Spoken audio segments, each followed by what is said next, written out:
Hola, bienvenido al podcast Solo Hoy. Yo soy María de Los Ángeles López Ortega y te recuerdo que nos puedes seguir en nuestra página de Facebook, Podcast Solo Hoy, y que te puedes suscribir a nuestro canal de YouTube. El día de hoy nos acompaña la psicoterapeuta Mariana Loza Ramírez. Ella tiene estudios de psicología y tiene estudios de la maestría en psicoterapia clínica por la Universidad Iberoamericana León. También ella ha trabajado 3 años con personas que tienen abuso en el consumo de sustancias y con las adicciones, y es justo este tema el que nos va a tratar. También tiene estudios en el manejo integral de adicciones y también hizo el curso del modelo universal en el manejo de adicciones por parte de la UNAM. Mariana, muchísimas gracias por darnos este espacio. Hola Angie, muchas gracias a ti por invitarme. Pues qué bueno que nos vas a poder abordar este tema, porque creo que estaba quedando un poco en el olvido, sobre todo un poco en el olvido para dárselo a conocer a la población en general.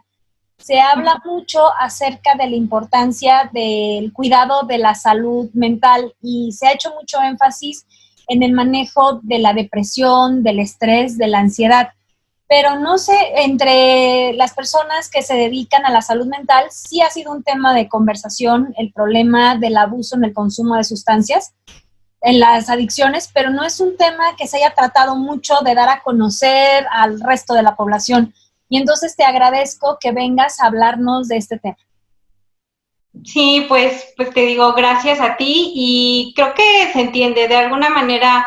Sí está como muy rodeado de estigma el consumo de sustancias y es algo que genera cierta vergüenza, como el querer preguntar o informarse respecto a qué hacer o cómo hacer o cómo reconocer el consumo en algún familiar, qué hacer cuando pasa esto, también con la persona que consume y pues a dónde acudir, ¿no? O sea, creo que es algo que por vergüenza, por estigma, por miedo a ser señalado, se queda como medio enterradito, pero la necesidad existe y no podemos negar que esta condición de consumo de sustancias pues trae problemas y más en estas condiciones de contingencia. Uh-huh. No sé si pudieras hablarnos, para empezar este tema tan importante, acerca de qué ocurre durante la contingencia. O sea, ya partimos de alguien que ya ha estado consumiendo, pero ¿cómo se agrava el problema en esta etapa de vida que nos tocó vivir? Bueno, creo que es importante primero poderlo poner en una persona que no tiene este problema para poder dimensionar un poco lo que implica en la persona que sí tiene este problema, ¿no? Uh-huh. O sea, creo que es importante que pudiéramos reconocer en cada uno de nosotros lo que implicó el entrar en contingencia y el entrar en confinamiento, ¿no? O sea, primero desde romper nuestras propias rutinas que nos entregaban pues cierta individualidad y cierto, bueno, soy la maestra aquí, soy la mamá acá, soy la esposa acá, y nos daba esta oportunidad de ser y estar en nuestros diferentes roles, pero al entrar la contingencia y el confinamiento pues nos rompen todos los sentidos y nos exija adaptarnos a todos. Y eso implica mucho, implica angustia, implica desesperación e implica mucha confusión respecto a cómo funcionar adecuadamente en el trabajo, en la casa siendo mamá y en la casa siendo esposa, esposo. Entonces, desde el ser una persona que podríamos decir funciona socialmente, también es todo un reto. Y ha implicado angustia y ha implicado desesperación y también nos ha exigido un nivel de adaptación que pues antes en otras condiciones, al menos a nivel social, no habíamos tenido. Y nos exige mucho emocionalmente porque son periodos prolongados de convivencia con los hijos, con los hermanos, con los tíos. Y ya estamos hablando con personas adultas, ¿no? Con personas adultas que tal vez pudieran tener la capacidad y los recursos para poder hablar de una manera, pues, asertiva y adecuada con sus hijos, pero pensando en un todo el tiempo trabajar, todo el tiempo estar ahí, todo el tiempo, pues yo creo que a cualquiera estresa y le demanda como mucha habilidad de manejos emocionales adecuados, ¿no? Y eso pensando en alguien que a lo mejor no tiene esta condición y este rasgo de consumo. Uh-huh. Te platico un poquito respecto a las personas que he tenido la oportunidad de acompañar terapéuticamente desde el consumo de sustancias. Y bueno, me percató que el consumo de sustancias tiene una función en específico, ¿vale? Me fue necesario como recurrir a esta parte de cómo nos manejamos emocionalmente en una situación de crisis para poder hacer esta comparativa. Las personas, hay dos tipos de personas que tienen consumo de sustancias, ¿vale?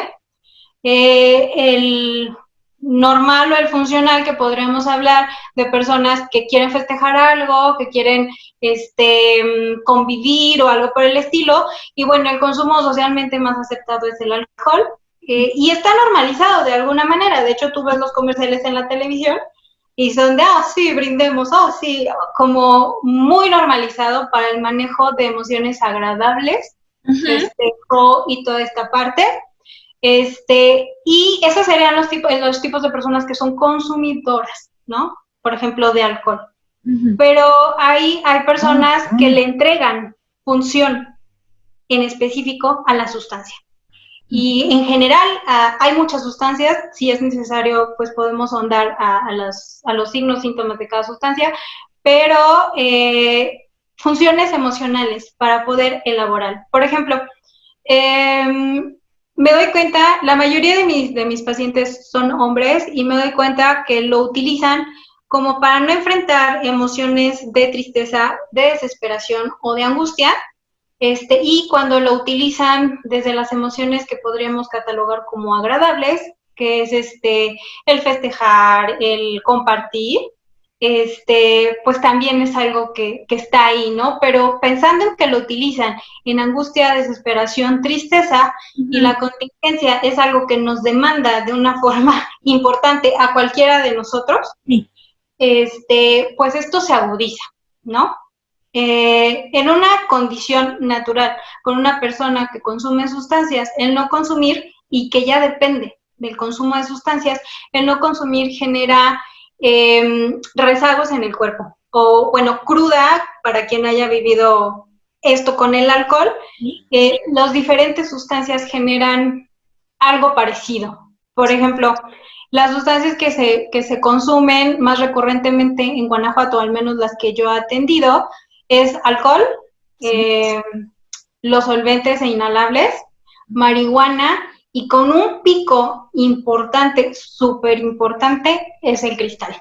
Pero yo diría que el 80% de mis pacientes tiene consumo de cristal.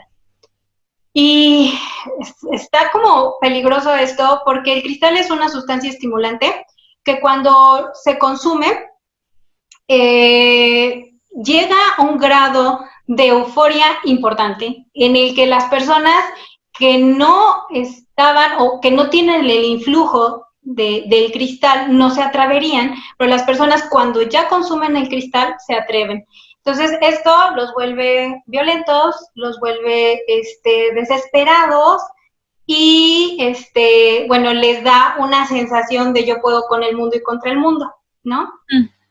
Para el consumidor de cristal, cuando está bajo el influjo de la sustancia, esto lo puede volver una persona peligrosa, ¿vale? Muy pocos son las personas que yo he escuchado que están bajo el influjo de cristal y que no tienen reacciones intensas que pudieran ser riesgosas. O sea, la mayoría de estas personas pues tienen un nivel de actividad. Yo creo que lo menos peligroso es que se ponen a armar y desarmar cosas y se quedan clavados armando y desarmando, o dibujando y se quedan clavados dibujando. Pero normalmente los vuelve personas realmente irritables, e incluso agresivas. Y bueno, en el alcohol también podremos hablar de las fases en el consumo del alcohol, de cómo se vienen viviendo. Puede haber una relajación al principio, después ya hay como una sensación de puedo ser más sociable, puedo convivir más, puedo estar bien. Hay personas que después de esto se adormecen y se quedan dormidas pensando que es un inhibidor del sistema nervioso central, pero también de ciertas emociones o de ciertos bloqueos que emocionalmente las personas se imponen, ¿no? Entonces, tanto pueden ser más sociables como también pueden ser más desinhibidos, tanto en la parte agresiva y en la parte sexual. Creo que no es noticia para nadie, para ninguna de las personas, que muchos de los casos de violencia que existen en casa tienen que ver con personas y con padres de familia que tienen consumo de alcohol, y que estos episodios de violencia doméstica están como muy conectados con una persona o un hombre que llega ebrio a casa y que le es difícil regularse a sí mismo respecto a su propia agresión y su propia frustración. Entonces, pues de alguna manera te estoy hablando de las sustancias que más se consumen en Guanajuato y lo que puede ser cotidiano, ¿no? Desde esta parte del alcohol creo que es algo cotidiano e incluso hasta normalizado el consumo del alcohol y normalizado para elaborar las emociones agradables, pero también cuando ya a una persona le es realmente complicado enfrentarse a sus propias emociones, existen puertas de salida que se llaman drogas, uno para evitarlas y también en otra parte para manifestarlas solamente a través de las sustancias se atreven.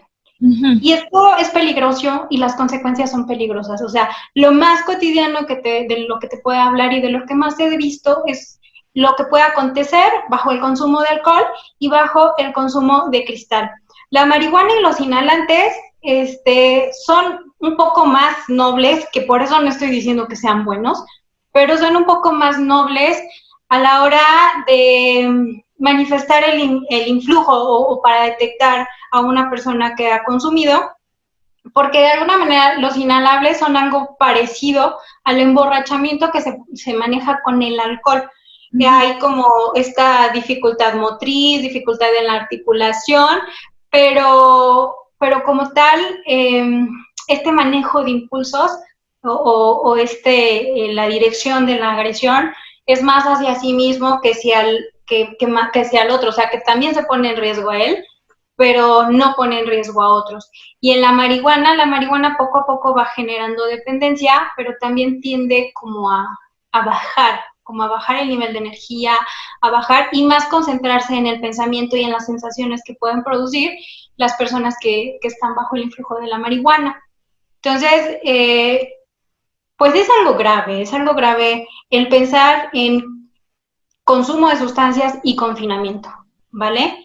Hay personas en las que esta realidad es algo que ya existía antes de que llegara el COVID, y eso es importante de mencionar también, ¿no? O sea, que hay un estrato específico en el que el consumo de cristal o el consumo de sustancias se lleva de una forma, pues, grave, en el ver y el escuchar a familiares y al propio paciente que se percata de lo que hizo cuando estaba bajo el influjo de drogas y que él mismo se da cuenta que no hubiera hecho eso sin la droga, claro. Lleva mucho a la conciencia de enfermedad. Y bueno, uno pensaría, bueno, que deje de consumir y ya, ¿no? Síndrome de abstinencia. Bueno, fuera, digo, nada más, no, pues déjalo de consumir, que es una demanda que yo creo que todos tienen, todas las personas, la esposa, la tía, la prima, los hermanos, como hay un punto que cuando el paciente ya se da cuenta que tiene un problema con el consumo de estas sustancias, pues dice, sí me quiero rehabilitar, y todo el mundo le dice, es que no tienes fuerza de voluntad. Pero pues realmente no tiene que ver con fuerza de voluntad o no. Afortunadamente hay pacientes que dicen no vuelvo a consumir y la cumplen, venga lo que venga, pero pues no siempre es así, y también se entiende que no sea así. ¿Por qué? Porque todas estas sustancias tienen alteraciones importantes en el manejo del centro de placer en el cerebro y van generando lo que nosotros llamamos tolerancia o dependencia, ¿vale? Y entonces alteran el funcionamiento del cerebro y el cerebro ya no funciona bien por sí mismo. Y de hecho, pues ya no funciona bien porque ya necesita la sustancia para generar todas esas sensaciones que al principio tenía. Y al principio sí pudo haber sido con una cuba, con un cigarro de marihuana o con una grapa de cristal. Conforme va consumiendo, se necesita más y más y más y más y más sustancia para que vuelvan a sentir el nivel de placer que sintieron cuando iniciaron el consumo. Entonces, ahí ya hay una dependencia social, hay una dependencia emocional por el placer. Uno, porque unos se vuelven como más sociables, más atrevidos con el cristal y con el alcohol, ¿no? Emocionalmente, te digo, los pacientes evitan las emociones desagradables o es como se permiten manifestar. Te comparto un ejemplo como, pues vago, pero hasta cierto punto como muy significativo, de un paciente que consumía marihuana, era dependiente a la marihuana, y a la hora de estar en consulta individual, un día llorando me dice, es que yo no puedo querer a mi hija si no me fumo un cigarro de marihuana. Le pido que me explique esa parte. Y me habla de, pues, que simplemente desde que su hija había nacido, para poderle manifestar cariño, para poder abrazarla, para poder consentirla, necesitaba primero fumarse un cigarro de marihuana para no sentirse ridículo mientras expresaba su cariño. Entonces, está por un lado la evitación de emociones desagradables, pero por otro lado, el encontrar la vía y la manera de la manifestación de emociones. Porque ahí están, ¿no?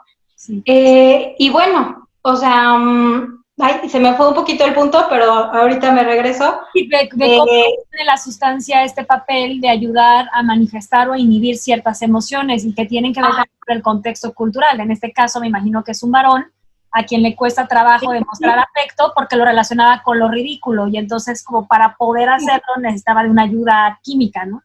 Sí, sí, y hablaba de la tolerancia, o sea, se desarrolla una dependencia bioquímica en el cerebro, se desarrolla una dependencia emocional, es la vía por la que entra la sustancia, y se desarrolla también una dependencia social. Te explico, también hay muchos de mis pacientes que tienen una demanda importante de trabajo, por ejemplo, son obreros en empresas multinacionales o son albañiles, y la demanda física que existe en estos pacientes a veces pues es impresionante, tienen cambios de turno de mañana, mañana, tarde, tarde, noche, y entonces les es imposible desde sus maneras el tolerar estas jornadas, y entre ellos empiezan a rolar el cristal para tolerar las jornadas porque es estimulante y los hace eficientes. Eso lo lleva como a una dependencia social. Entonces ya estaríamos hablando de dependencia social, dependencia emocional y dependencia biológica. Y en la familia les dice, es porque no quieres. O sea, es fuerza de voluntad, cuando no, ya existe todo un trazo en cómo se metió la droga en la persona, ¿no? Y bueno, ahí estoy hablando de adultos. Y de aquí, el síndrome de abstinencia, pues la verdad es algo sufriente para los pacientes, depende mucho del nivel de consumo que generaron de la sustancia y del periodo en el que generaron. Hay personas que de inmediato generan dependencia y hay personas que nunca generan dependencia, sí, que lo pueden dejar. Pero cuando sí se genera esta dependencia, puede haber casos en los que el mayor síntoma sea una irritabilidad notable, pero muy notable, que apenas el mosquito pasó sin y ya está gritando el paciente, que decide aislarse porque desde esta irritabilidad le es bastante difícil el convivir socialmente.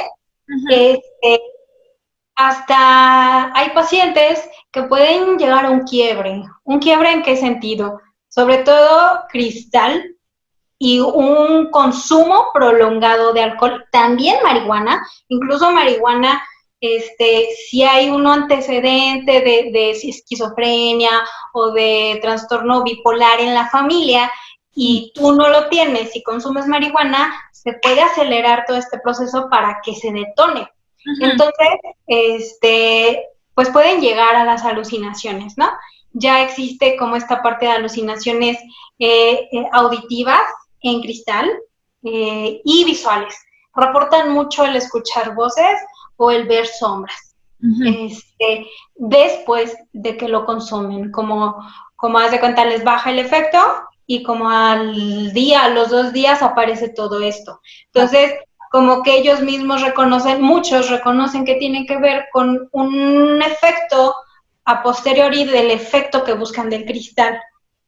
Pero, cuando ya llegó como el plazo de tolerancia de que, no sé, lo consumen una vez a la semana, lo consumen 3 veces por semana y ya está ese plazo y están sosteniendo abstinencia, la irritabilidad se vuelven explosivos, se vuelven agresivos.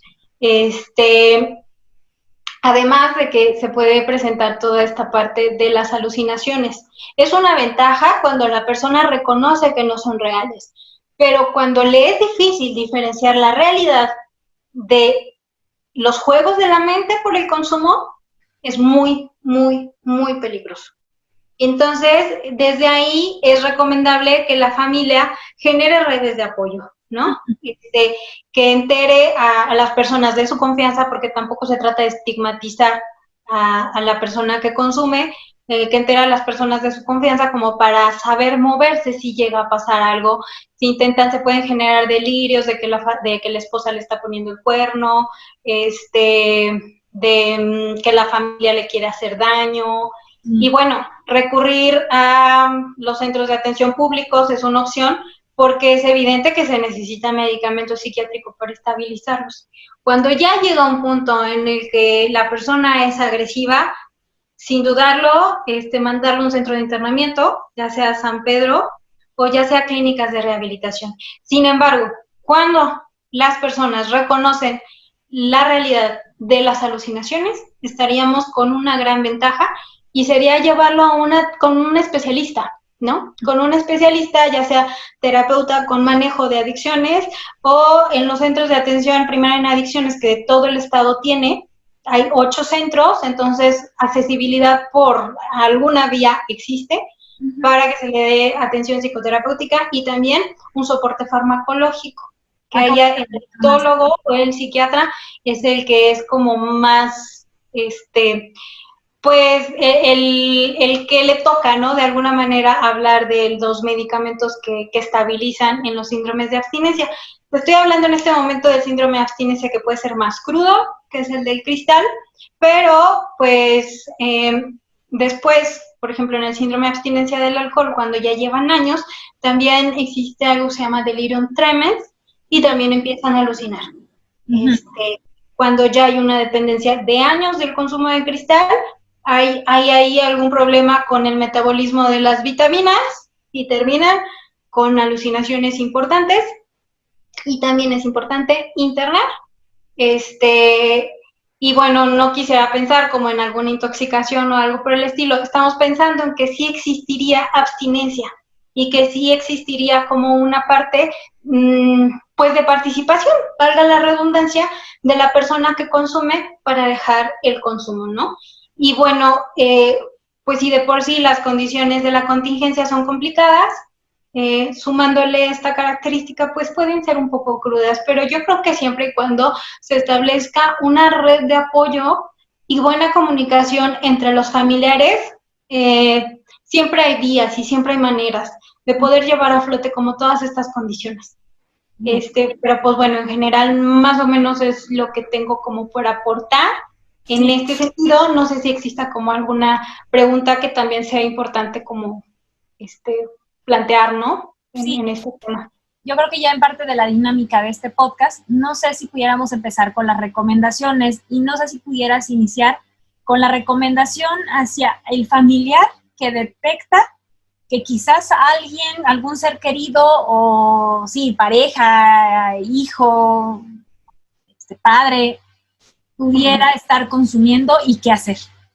Ok, bueno, con el alcohol, yo creo que el alcohol es fácil de detectar, ¿no? El fácil huele mucho, se nota la periodicidad porque es escandaloso el consumo de alcohol y el consumo de inhalantes también es escandaloso, ¿no? O sea, en la motricidad, en el olor, en la forma de hablar, se nota la intoxicación de esa sustancia. Y creo que corresponde ahí el poder plantear esta condición con la persona que está viviendo esto, con la persona que tiene como esa intoxicación, el esperar a que se le baje la intoxicación, porque obviamente drogados no hay manera. O sea, no tiene caso ni hablar, ni convencer, o sea, drogados, no, bajo ningún influjo de sustancia, drogados puedes llegar a un acuerdo. Correcto. Pero esperar a que se baje el efecto de consumo de sustancia y poder hablar y plantear de cómo se sienten, de qué pasa y de las consecuencias que hay en la casa cuando ellos consumen, para entregarles un toque de realidad de que no solo es él, que está afectando a su entorno y que esa afección del entorno tiene que ver con la conducta de lo que está generando. Entonces, esta es una manera de poner límite a la persona que está consumiendo, porque se consume la sustancia, pero al mismo tiempo se consume la tranquilidad de toda la familia. Entonces, el poder sentarse y hablar cuando ya está en los 5 sentidos, por así decirlo, y cuando el juicio regresó como a la realidad, y el poder hablar de las consecuencias, de cómo se sienten, del dolor que existe, y poder preguntar, ¿necesitas ayuda? ¿Qué quieres hacer? ¿No? Entonces, qué padre que esa persona puede decir, sí, sí necesito ayuda. Porque a partir de ahí es cuando nosotros los terapeutas tenemos de dónde tomar para empezar realmente a que se responsabilicen desde lo que les está pasando, ¿vale? Y bueno, el alcohol es muy fácil, el alcohol y los inhalantes es muy fácil de reconocer. La marihuana, tienen los labios secos, el color de piel se vuelve amarillo, las pupilas se hacen grandes, hay enrojecimiento en los ojos y también existe como un adormecimiento, como que se vuelven medio torpes y medio lentos a la hora de continuar una conversación, de resolver cosas. Se notan como que están, y aparte también huele, pero normalmente a los consumidores que ya se hicieron dependientes ya tienen como sus formas de no oler y de que no se les noten los ojos rojos. Entonces, más bien, no sé, les da mucha hambre, después de que consumen les da muchísima hambre y les da muchísimo sueño. Entonces, cuando ella dicen, es que mi hijo se la pasa dormido, ay, es que mi hijo tiene mucha hambre y antes no era así, podemos hablar de un signo de alarma. Desde los adolescentes, ¿no? Desde los adolescentes, y bueno, desde los adultos, pues es lo mismo y las consecuencias de la marihuana son menos caóticas que las del cristal, pero no por eso menos dañinas. Qué bueno que a largo plazo, afecta mucho los niveles de concentración y atención. O sea, vuelve a las personas realmente dispersas y eso los hace sentir después que ya no pueden tener como alguna tarea cognitiva que necesite un sostenimiento en la atención. Entonces, lo viven como si ellos no pudieran, cuando a veces no se percatan que tiene que ver con una secuela del consumo tan progresivo de la marihuana. Y a largo plazo, también lo que produce la marihuana es algo que llamamos síndrome amotivacional. ¿A qué me refiero? Se enamoran de la marihuana y se desenamoran de la vida. Les empieza a importar poco la novia, la esposa, la escuela, y progresivamente van soltando el trabajo, van soltando la escuela y van soltando los vínculos hasta que están ya súper ensimismados y defienden a capa y espada la marihuana, ¿no? Es mucho más lento, pero es igual un demonio que te va cortando los lazos y las vías de crecimiento. Qué bueno que lo aclaras, porque hay personas, y sobre todo con la discusión que se dio de si se legalizaba o no se legalizaba, el hecho de aclarar de que algunos creen que es inocente y que es inofensiva y que no pasa nada, y el saber que sí es peligrosa y deja secuelas. Lo que pasa es que la parte cannabinoide de la marihuana pues es muy benevolente, o sea, pues te hace sentir que todo está bien, que hay tranquilidad, pero no deja de ser ficción. Y a la hora de que ya no existe el efecto, se viene la realidad y se viene cruda, ¿no? Porque al final no han resuelto. O no han resuelto lo que tienen que resolver y justo la razón por la que consumen, ¿no? Exacto. Esa es la marihuana. Y el cristal, haz de cuenta que se vuelven una pirinola, así se vuelven una pirinola, empiezan a ser súper activos, con mucha iniciativa, de repente ya dejan de comer y dejan de dormir. Y empiezan a enflacar así. O sea, con el cristal bajan de peso así. Inhalables y cristal, también se nota mucho la deshidratación en la piel. El color de la piel se empieza a hacer mucho más oscuro y se empieza a acartonar, tanto con inhalables como con cristal. Y con cristal, muchos de los pacientes empiezan a tener erupciones en la piel. Y bueno, se nota más en la cara, pero realmente tienen erupciones en toda la piel, ¿no? Entonces, esas son las características por sustancia, pero lo real y lo más fidedigno es conocer a la familia. Cuando tú conoces a tu marido y ves que algo no anda bien y que anda muy raro en su comportamiento, claro que es una señal de alarma, por supuesto que sí. Y también las mamás cuando a veces notan, dicen, pues es que ya no habla, ya se enoja de todo, no baja a comer. Ahí ya estamos hablando de algo, algo que le está pasando, puede ser sustancia o puede ser depresión. Pero el simple hecho de reconocer que en tu familiar está pasando algo que no pasaba, es un signo de alarma que se tiene que resolver, ¿vale? Independientemente de la contingencia, al menos CAPA, Irapuato, no sé, los demás, sigue laborando con normalidad, con todas las medidas sanitarias posibles. Existen, te digo, CAPA León y el fines de semana Calla, y por supuesto, pues los especialistas que pueden tener a la mano, el tratamiento psiquiátrico con psiquiatras, y también hay médicos adictólogos, que a eso me parece como súper pertinente. Hay médicos adictólogos y terapeutas que nos encargamos de esto. Eso para reconocer los signos de consumo y bueno, en las condiciones de abstinencia, cuando ya están yendo a terapia, cuando ya están en tratamiento, ellos mismos generan sus propias vías para manejo de ansiedad y se hacen cargo y responden sobre sí mismos, sobre qué y cómo manejarla. Entonces, ahí se puede, si el paciente lo decide, involucrar a alguien significativo en la familia para que lo ayude a contener como toda esta parte, además del soporte farmacológico. Cuando ya está en terapia, creo que esto es mucho más llevadero para la familia. Pero cuando el paciente, más bien cuando la persona, porque ahí todavía no sería paciente, cuando la persona todavía no está con una conciencia del problema que tiene, del problema que causa, y es algo que niega, ahí estaríamos hablando de que se tienen que apoyar como desde diferentes redes de especialistas o incluso internamiento psiquiátrico si la convivencia con esta persona implicaría el daño a la integridad o la vida para él mismo o para los demás. Que justo ahí iba a ser mi siguiente pregunta. ¿Qué ocurre? Porque eso es algo muy recurrente, que hay algún familiar que se siente desesperado de ver cómo su ser querido está fuera de control, que se vuelve peligroso para sí mismo y para los demás, sobre todo más con ese tipo de consumo como con cristal, más que con otro tipo, o ya en casos donde hay muchos años de abuso de consumo de alcohol. ¿Qué se puede hacer? O sea, ¿a quién se pide ayuda en casos en que la persona no reconoce y amenaza con matar o amenaza con matarse? Mira, si por estas condiciones de contingencia es complicado que de inmediato se pueda resolver la situación para llevar un internamiento, lo mejor es inmovilizar.